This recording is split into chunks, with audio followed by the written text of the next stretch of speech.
Ngayong taon, isinailalim na ng DPWH sa massive rehabilitation ang mga pampublikong kalsada para mapakinabangan ng mga Pilipino. Kabilang sa mga prioridad ngayong taon na nasimulan na ang EDSA C5, bahagi ng MacArthur Highway sa Apalit. Kung ngayon ang detalye ng balita kay Catherine Landicho.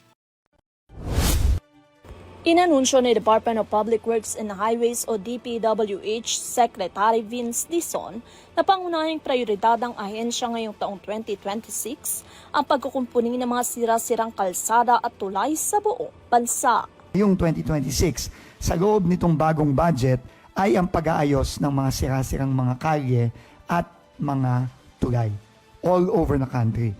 And there is no highway, there is no road more important than the Maharlika Highway. Ang Maharlika Highway, mula yan, sorry to use the Itbulaga words, no? mula Aparian hanggang Mindanao. Ayon kay Dizon, sa kauna-unahang pagkakataon, isa sa ilalim sa massive rehabilitation ang Maharlika Highway mula Hilaga hanggang Timog.